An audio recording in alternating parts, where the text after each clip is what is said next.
ठीक है, मैं सारे स्टूडेंट को एक सलाह देना चाहूंगा कि आप क्लास में पढ़ते वक्त इधर उधर की बातें बहुत करते हो। सिलेबस खत्म कब होगा, मॉक टेस्ट कैसे हुआ, कैलकुलेशन कैसे बढ़ेगी, ये सवाल आपके मन में हैं और रहेंगे।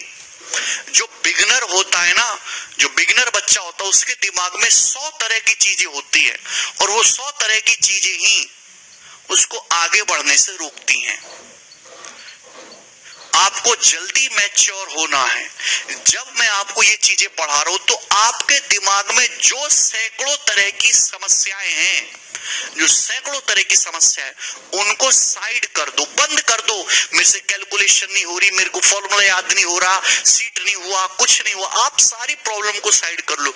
ये चीज चल रही है, ये चीज चल रही है मेरे प्यारे भाई, तो केवल इसी चीज को फोकस करो, इसी चीज पे अपनी 100% एनर्जी लगा के पढ़ो।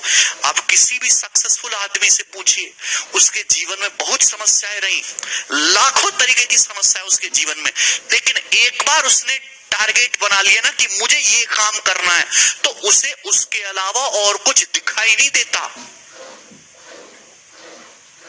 आप किसी भी बड़े आदमी का एग्जाम्पल उठाइए और किसी छोटे आदमी का एग्जाम्पल उठाइए, दोनों चीजों में एक ही बात की कमी है कि बड़ा आदमी इसलिए बड़ा बना कि वो जो काम कर रहा था उसके लिए 100% डेडिकेटेड था, और जो छोटा आदमी वो जिंदगी भर इसलिए छोटा रह गया क्योंकि उसके दिमाग में 100 तरह की समस्याएं और वो जिंदगी भर उन्हीं में घुचड़ पुचड़ करता रहा।